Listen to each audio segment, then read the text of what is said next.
박준영의 세상은 프레임 안에 갇혀 있었다. 다큐멘터리 감독인 그는 몇 달째 텅 빈 편집 모니터만 멍하니 바라보고 있었다. 프레임 안에는 아무것도 담기지 않았고 그의 삶 역시 마찬가지였다. 아내인 이수연과의 사이에는 무겁고 차가운 침묵만이 존재했다. 6개월 전 태어난 지 한 달도 안 된 아들 한솔이를 선천성 심장병으로 잃은 후 부부의 시간은 그날의 병실에 멈춰버렸다. 그들의 신혼집은 모든 것이 그대로였지만 모든 것이 텅 비어 있었다. 특히 한 번도 주인을 맞아보지 못한 아기 방에 굳게 닫힌 문은 두 사람의 아물지 않는 상처처럼 보였다. 간호사인 수연은 병원에서 다른 아이들의 울음소리를 들을 때마다 심장이 멎는 듯한 고통을 느꼈다. 그녀는 자신의 손가락에 끼워진 결혼 반지를 내려다보았다. 한때는 세상 가장 따뜻하고 행복한 약속의 상징이었던 그 반지는 이제 그녀의 손가락을 짓누르는 차가운 쇠붙이에 불과했다. 반지를 볼 때마다 병원의 소독약 냄새와 아들의 마지막 숨소리, 그리고 희망이 절망으로 바뀌던 그 순간의 모든 것이 되살아나 그녀를 괴롭혔다. 두 사람의 멈춰버린 시간을 다시 움직이게 한 것은 남편 준영의 작은 제안이었다. 어느 날 저녁, 말없이 저녁을 먹던 준영이 아주 오랜만에 아내의 눈을 보며 말했다. 우리 강아지 한 마리 키울까? 수연은 놀라 그를 쳐다보았다. 이 집에 아주 작은 온기라도 필요할 것 같아서 당신도 나도 더 이상 이렇게 살 수는 없잖아. 그것은 준영이 아내에게 내민 서툴지만 간절한 화해의 손길이었다. 그는 아내의 고통을 그리고 자신의 고통을 더 이상 외면할 수 없었다. 아들을 대체할 수는 없겠지만 이 텅 빈 집에 작은 생명의 온기라도 들여 억지로라도 다시 살아가야만 했다. 며칠 뒤 두 사람은 유기견 보호소를 찾았다. 그곳에서 그들은 유독 활발하고 사람을 좋아하는 작은 강아지 한 마리를 만났다. 녀석은 철창 너머로 두 사람을 향해 꼬리를 치며 안아달라는 듯 낑낑거렸다. 그 생명력 넘치는 모습에 두 사람은 얼어붙었던 마음이 조금 녹는 것을 느꼈다. 아이로 할게요. 수현이 아주 오랜만에 희미하게 미소 지으며 말했다. 그녀는 강아지에게 기적이라는 이름을 붙여주었다. 우리에게 기적처럼 와줬으니까 기적이는 그 이름처럼 부부의 삶에 작은 기적을 가져다 주었다. 녀석의 천진난만한 재롱은 집 안을 채우고 있던 무거운 침묵을 조금씩 깨뜨렸다. 부부는 기저귀의 사료에 대해 산책 시간에 대해 이야기하며 아주 조금씩 다시 서로와 대화하기 시작했다. 기저귀 덕분에 그들은 억지로라도 집 밖으로 나가 함께 햇살을 쬐었다. 그들의 상처가 완전히 아문 것은 아니었다. 하지만 기적이라는 작은 생명체는 그들의 꽁꽁 얼어붙었던 슬픔의 강에 아주 작은 균열을 내고 있었다. 모든 것이 다시 괜찮아질지도 모른다고 두 사람은 조심스럽게 희망을 품기 시작했다. 그 비극적인 사건이 일어나기 전까지는 어느 날 저녁, 수연은 저녁 식사를 준비하고 있었다. 기저귀는 여느 때처럼 그녀의 발치에서 장난감을 가지고 놀고 있었다. 수연은 채소를 씻기 위해 결혼 반지를 빼서 싱크대 옆 선반 위에 잠시 올려두었다. 바로 그 순간이었다. 기저귀의 눈이 선반 위에서 반짝이는 작은 물체에 고정되었다. 녀석의 눈에 그것은 주인이 가지고 노는 또 다른 재미있는 장난감처럼 보였을 것이다. 녀석은 장난기 가득한 표정으로 소리 없이 식탁 밑으로 기어들어갔다. 수연은 아무것도 눈치채지 못한 채 채소를 씻는 데에만 집중하고 있었다. 그리고 다음 순간 기저귀는 번개처럼 튀어올라 선반 위의 반지를 낚아챘다. 그리고 그것을 입에 넣고 그대로 꿀꺽 삼켜버렸다. 모든 것이 순식간에 일어났다. 수연은 자신의 눈앞에서 벌어진 일을 믿을 수 없었다. 그녀의 결혼 반지, 그녀의 사랑과 약속과 그리고 지워지지 않는 상처가 담긴 그 반지가 지금 저 작은 강아지의 뱃속으로 사라져버린 것이다. 안돼 기저가 그녀의 비명소리에 서재에 있던 준영이 놀라서 달려나왔다. 그리고 상황을 파악한 그의 얼굴도 하얗게 질려버렸다. 그들의 집에 찾아왔던 작은 평화는 그렇게 한순간에 산산조각 나고 있었다. 안돼 기저가 이수현의 비명소리에 서재에서 편집 작업을 하던 박준영이 놀라 달려나왔다.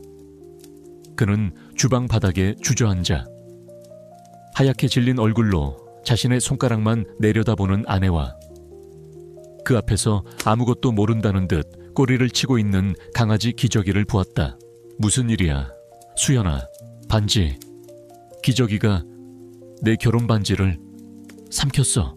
그녀의 목소리는 절망으로 떨리고 있었다. 준영의 머릿속도 하얘졌다. 결혼 반지, 그들의 사랑과 약속과 그리고 이제는 아물지 않는 상처가 되어버린 그 상징물. 두 사람은 잠시 패닉에 빠졌다. 준영은 이성적으로 대처하려 애쓰며 인터넷에 강아지가 반지를 삼켰을 때를 검색하기 시작했다. 그는 기저귀의 입을 억지로 벌려보기도 하고 등을 두드려 보기도 했다. 하지만 기저귀는 그저 주인이 자신과 격하게 놀아주는 줄로만 알고 더욱 신이 나서 날뛸 뿐이었다. 시간은 속절없이 흘러갔다. 이대로 반지가 녀석의 장기 어딘가에 박히기라도 한다면 생명이 위험할 수도 있었다.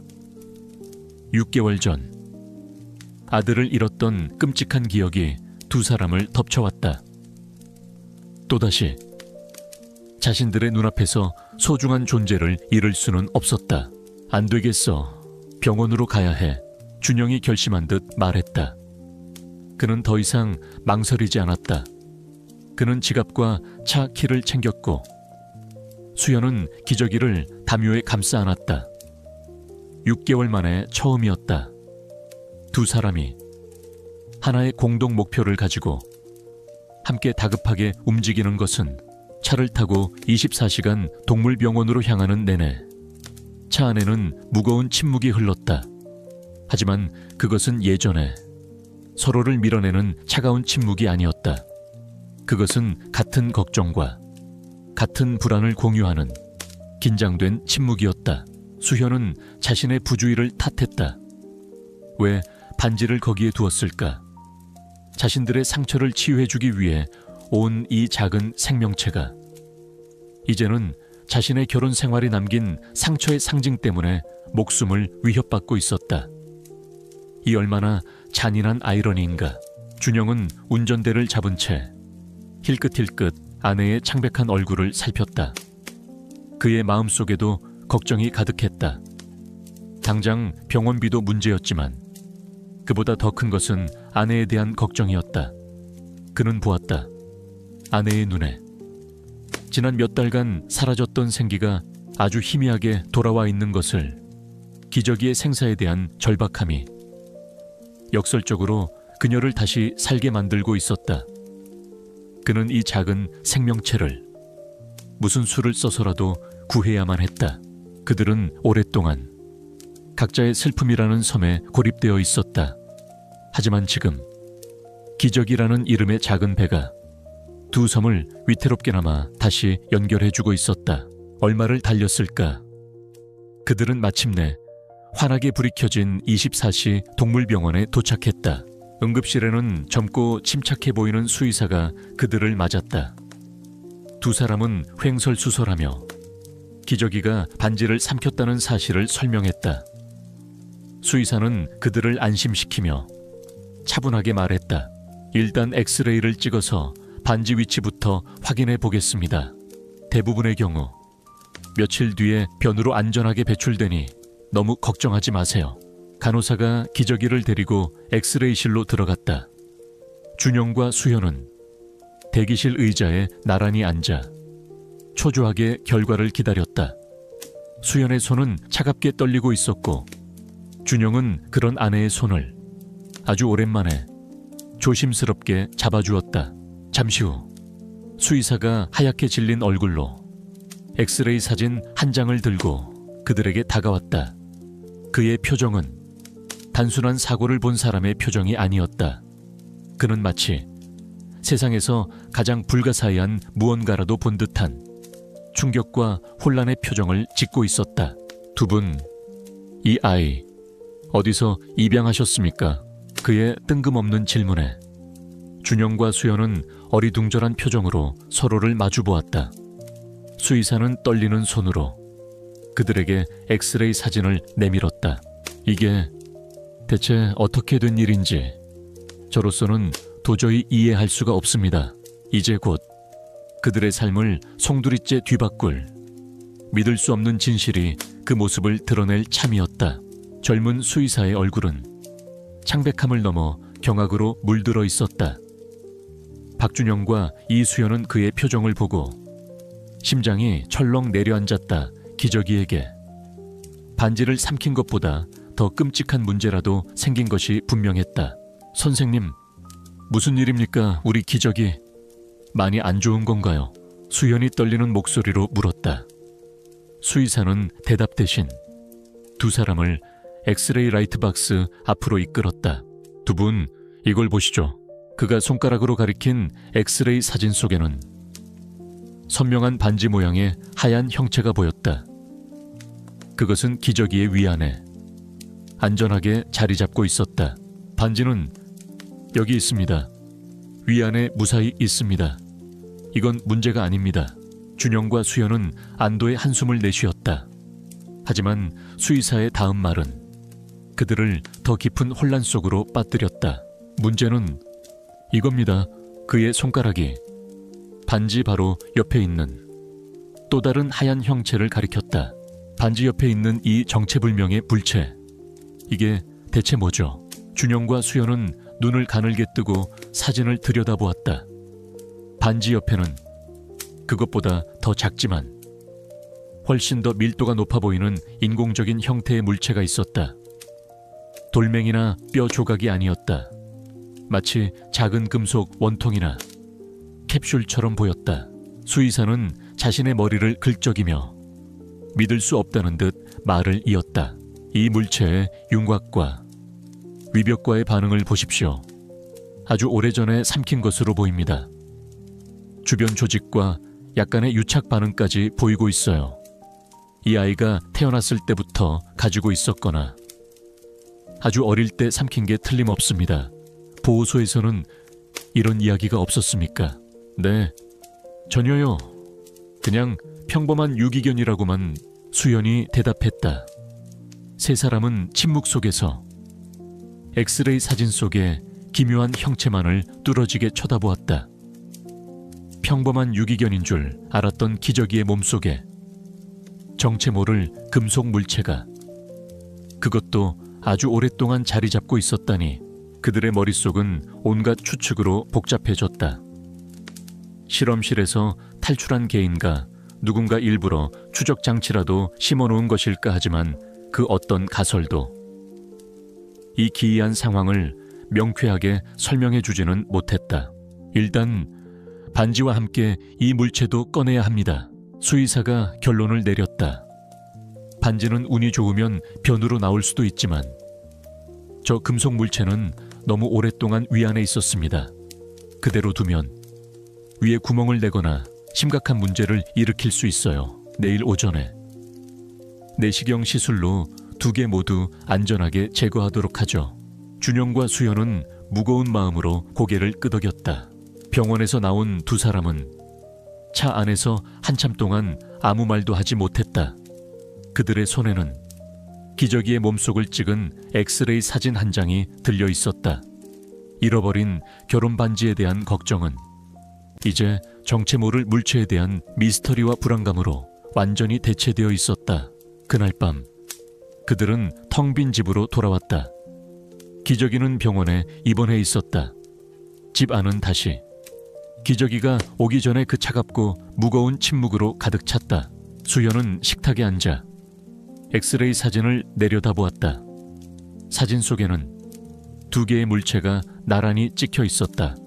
하나는 아들을 잃은 후 상처로 얼룩진 자신의 아픈 과거를 상징하는 결혼 반지, 그리고 다른 하나는 어디서 왔는지 무엇인지조차 알 수 없는 개의 비밀스러운 과거를 상징하는 미지의 캡슐. 그녀는 잠들어 있던 기저귀의 모습을 떠올렸다.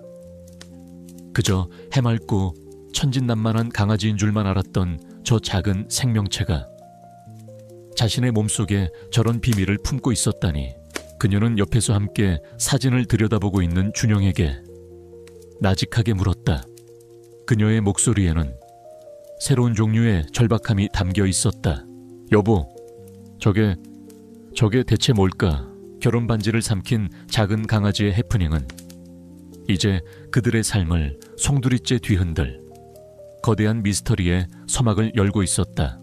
다음 날 아침, 박준영과 이수연은 초조하게 동물병원 수술실 앞을 서성였다. 그들의 작은 기저귀, 지금 차가운 수술대 위에서 내시경 시술을 받고 있었다. 수술실 문 위에 수술 중이라는 붉은 등은 마치 위태로운 생명의 신호처럼 깜빡이고 있었다. 수현은 기저귀의 안전만을 기도했다. 하지만 준영의 머릿속은 어젯밤 엑스레이 사진에서 보았던 그 정체 모를 금속 물체에 대한 생각으로 가득 차 있었다. 다큐멘터리 감독으로서 그의 본능은 이 사건 뒤에 거대한 이야기가 숨어 있음을 감지하고 있었다. 얼마 후 수술실 문이 열리고 수의사가 나왔다. 시술은 성공적으로 끝났습니다. 기저귀는 마취해서 깨어나 회복 중입니다. 그 말에 두 사람은 안도의 한숨을 내쉬었다. 수의사는 그들에게 작은 트레이를 내밀었다. 그 위에는 세척을 마친 두 개의 물건이 놓여 있었다. 하나는 수연의 결혼 반지였다. 여전히 아름다운 빛을 내고 있었지만 이제 그 의미는 복잡 미묘해져 있었다. 그리고 다른 하나, 정체불명의 금속 물체. 이제 실물을 확인하자 그것이 무엇인지 더욱 명확해졌다. 그것은 쌀알 만한 크기의 아주 작고 정교한 티타늄 캡슐이었다. 어떤 표식도 글자도 없었다. 완벽하게 밀봉된 현대 기술의 산물.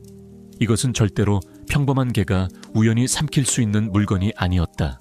그날 오후 퇴원한 기저귀를 데리고 집으로 돌아온 부부 사이에는 다시 어색한 침묵. 그러나 이전과는 다른 종류의 긴장감이 흘렀다. 그들의 거실 식탁 중앙에는 작은 티타늄 캡슐이 놓여 있었다. 마치 시한폭탄처럼 먼저 침묵을 깬 것은 수연이었다. 그녀의 목소리에는 두려움이 가득했다. 여보, 이건 그냥 경찰에 신고하거나 아니면 그냥 버리는 게 좋겠어. 우리랑 상관없는 일에 엮이고 싶지 않아. 난 더 이상 어떤 비극도 감당할 자신이 없어. 그녀의 말은 아들을 잃은 후 세상을 향해 문을 닫아버린 그녀의 상처 입은 마음을 대변하고 있었다. 그녀는 그저 조용하고 안전한 삶을 원할 뿐이었다. 하지만 준영의 생각은 달랐다. 그의 눈은 잊고 있던 감독의 열정으로 다시 빛나고 있었다. 아니야, 수연아. 이건 그냥 물건이 아니야. 이건 메시지야. 누군가 자신의 목숨을 걸고 이 작은 캡슐 안에 비밀을 숨겨놓은 걸 수도 있어.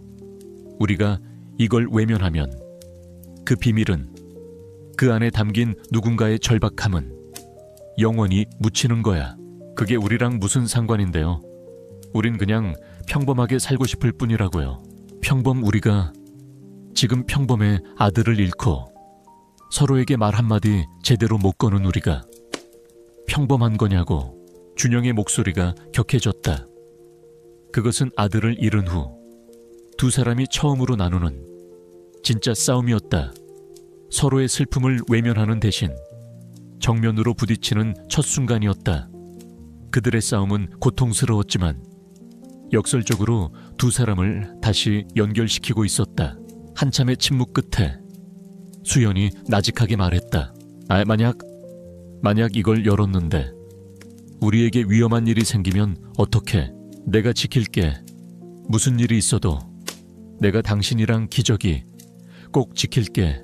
준영은 아내의 손을 잡으며 아주 오랜만에 굳은 약속을 했다. 그의 약속에 수연은 마침내 고개를 끄덕였다. 두 사람은 판도라의 상자를 열기로 결심했다. 문제는 어떻게 여느냐였다. 티타늄 캡슐은 너무나도 단단하고 정교하게 밀봉되어 있었다. 준영은 자신의 다큐멘터리 촬영 장비 수리 키트에서 가장 정교한 도구들을 꺼내왔다. 그는 확대경을 쓰고 작은 핀셋과 특수 공구를 이용해 캡슐을 분해하기 시작했다. 그것은 마치 폭탄을 해체하는 것처럼 아슬아슬하고 긴장된 작업이었다. 수현은 옆에서 숨을 죽인 채 그를 지켜보았고 기저귀는 그들의 발치에서 불안한 듯 낑낑거렸다. 몇 시간의 사투가 흘렀을까. 갈각 아주 작은 소리와 함께 캡슐이 마침내 열렸다. 그 안에는 종이 쪽지나 마이크로칩 같은 것은 없었다. 대신 아주 작고 까맣게 말려있는 필름 조각 하나가 들어있었다. 오래된 마이크로필름이었다. 준영은 조심스럽게 필름을 펼쳤다. 그리고 확대경을 통해 그 안에 초소형 글씨로 쓰인 내용을 확인했다. 그것은 글자가 아니었다. 알아볼 수 없는 기호와 숫자들이었다. 복잡한 화학식, 그 정체 모를 화학식이 앞으로 그들의 운명을 그리고 의학계 전체를 뒤흔들 거대한 태풍의 눈이라는 사실을 두 사람은 아직 알지 못했다. 그들은 그저 더 깊고 거대한 미스터리의 입구에 막 들어섰을 뿐이었다. 박준영과 이수연의 삶은 이제 정체 모를 화학식 하나를 푸는 데에 모든 것이 맞춰져 있었다.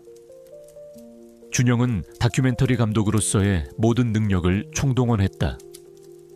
그는 초고화질 매크로 렌즈로 필름을 촬영해 컴퓨터 화면에 확대했다. 화면에는 알아볼 수 없는 기호들이 가득했다. 이것은 그들의 지식만으로는 해결할 수 없는 문제였다. 그들에게는 전문가의 도움이 필요했다. 그때 간호사였던 수연의 머릿속에 한 사람이 떠올랐다. 그녀가 의대생 시절 괴짜로 유명했지만 실력만큼은 진짜라고 인정받던 생화학과의 최진우 박사. 그는 몇 년 전 병원 이사장과의 불화로 학계에서 쫓겨나 종적을 감춘 상태였다. 두 사람은 수소문 끝에 강원도 상홀에서 약초를 키우며 조용히 살고 있는 최진우 박사를 찾아냈다. 그는 세상에 등을 진 채 은둔자처럼 살아가고 있었다. 처음에 최 박사는 두 사람을 경계했다. 하지만 준영이 내민 화학식이 담긴 사진을 본 순간 그의 눈이 경악으로 커졌다. 이 공식을 대체 어디서 구했소? 그의 목소리는 흥분으로 떨리고 있었다. 그는 사진을 빼앗듯 받아들고 한참 동안 들여다보았다. 말도 안 돼. 이건 내가 10년 전에 잃어버렸던 내 연구의 마지막 조각이야. 최 박사는 모든 것을 털어놓았다. 그는 과거 특정 유전자 변이로 인해 발생하는 선천성 심장 기형을 치료할 수 있는 혁신적인 유전자 치료제를 개발하고 있었다고 했다. 그의 연구는 거의 완성 단계에 이르렀지만 병원의 실권을 쥐고 있던 윤 이사장이 그의 연구 성과를 통째로 가로채려 했다. 윤 이사장은 자신의 제약회사를 통해 그 약을 독점하고 막대한 부를 쌓으려 했던 것이다. 윤 이사장은 온갖 음모를 꾸며 최 박사를 학계에서 매장시켰고 그의 연구실을 폐쇄했다. 최 박사는 연구 자료를 모두 빼앗기기 직전 약물의 핵심이 되는 마지막 공식을 마이크로필름에 담아 티타늄 캡슐에 넣어 숨겼다고 했다. 하지만 그 캡슐을 어디에 숨겼는지 기억이 나지 않소. 그날의 충격으로 나 역시 기억의 일부를 잃어버렸거든. 그저 내 연구실에 있던 실험용 강아지들 중 한 마리에게 마지막 희망을 걸었다는 것밖에는. 그의 말을 듣는 순간 준영과 수연은 숨을 멈췄다. 모든 조각이 맞춰지고 있었다. 박사님, 혹시 그 약이 치료하려던 병명이 무엇이었는지 기억하십니까? 수연이 떨리는 목소리로 물었다. 최 박사가 말한 희귀심장 기형의 병명은 6개월 전 그들의 아들 한솔이의 목숨을 앗아간 바로 그 병명과 일치했다. 두 사람은 그 자리에 주저앉았다. 그들이 그토록 찾아 헤맸던 아들을 살릴 수 있었을지도 모르는 기적이 아주 가까운 곳에, 그것도 자신들이 입양한 작은 강아지의 뱃속에 잠들어 있었다는 것이다. 이 얼마나 잔인하고도 기막힌 운명의 장난인가. 두 사람은 기저귀의 입양 서류를 가지고 녀석을 데려왔던 유기견 보호소를 다시 찾아갔다. 그리고 그곳에서 마지막 진실을 확인했다. 기저귀는 몇 년 전 폐쇄된 한 제약회사의 비밀 실험실 근처에서 발견된 강아지들 중 하나였다. 그 실험실은 바로 최진우 박사가 쫓겨났던 그 연구실이었다. 기저귀는 평범한 유기견이 아니었다. 녀석은 한 천재 의사의 마지막 희망과 수많은 아이들을 살릴 수 있는 위대한 공식을 몸 안에 품고 살아온 살아있는 타임캡슐이었던 것이다. 그리고 녀석이 우연히 삼켰던 수연의 결혼 반지는 그 모든 비밀의 문을 여는 운명의 열쇠였다. 준영과 수연은 집으로 돌아와 서로를 부둥켜 안고 한참을 울었다. 그들의 눈물은 더 이상 아들을 잃은 슬픔만의 눈물이 아니었다. 그것은 잔인한 운명에 대한 원망과 그럼에도 불구하고 마침내 자신들에게 찾아온 이 기적에 대한 감사, 그리고 앞으로 자신들이 짊어져야 할 사명감의 무게가 뒤섞인 눈물이었다. 그들의 개인적인 슬픔은 이제 더 큰 사명으로 바뀌었다. 그들은 이제 억울하게 모든 것을 빼앗긴 최진우 박사의 명예를 되찾아 주어야 했다. 그리고 윤 이사장의 추악한 범죄를 세상에 알려야 했다. 무엇보다 이 작은 캡슐 안에 잠들어 있는 기적을 세상 밖으로 꺼내 다시는 자신들과 같은 고통을 겪는 부모가 없도록 만들어야만 했다. 그들의 진짜 싸움은 이제부터 시작이었다. 박준영과 이수현, 그리고 최진우 박사, 세 사람은 이제 하나의 팀이 되었다. 그들은 잃어버린 진실을, 그리고 도둑맞은 희망을 되찾기 위한 계획을 세우기 시작했다. 그들의 가장 강력한 무기는 세상의 마음을 움직일 수 있는 이야기의 힘이었다. 다큐멘터리 감독인 준영은 이 모든 기적과도 같은 실화를 다큐멘터리 영화로 만들기로 결심했다. 그는 카메라를 들고 최진우 박사의 잃어버린 10년의 시간을 기록하기 시작했다. 한 천재 의학자의 위대한 발견, 거대 제약회사의 추악한 음모, 그리고 모든 것을 빼앗기고 세상에서 숨어 살아야 했던 그의 고통스러운 삶, 그리고 그 모든 비극의 중심에 있었던 작은 강아지 기저귀의 놀라운 이야기까지. 하지만 그들의 움직임은 곧 윤 이사장의 귀에 들어갔다. 윤 이사장은 최진우 박사가 아직 살아있으며 정체 모를 부부와 함께 무언가를 꾸미고 있다는 사실을 알게 되었다. 그는 직감했다. 최진우가 자신이 그토록 찾아 헤맸던 마지막 공식을 되찾았다는 것을, 그는 자신의 모든 것을 잃게 될지도 모른다는 공포에 휩싸였다. 그는 자신의 수하들을 보내 무슨 수를 써서라도 그 증거를 빼앗아 오라고 지시했다. 최 박사의 산골 오두막집에서 마지막 촬영이 진행되던 날 밤이었다.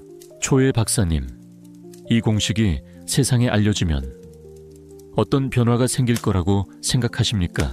준영이 카메라를 든 채 진지하게 질문을 던졌다. 최 박사가 대답을 하려던 순간이었다. 쾅! 오두막의 낡은 문이 거칠게 부서지며 검은 옷을 입은 남자 몇 명이 들이닥쳤다. 그들은 쇠 파이프를 들고 있었고 그들의 눈에는 살기가 가득했다.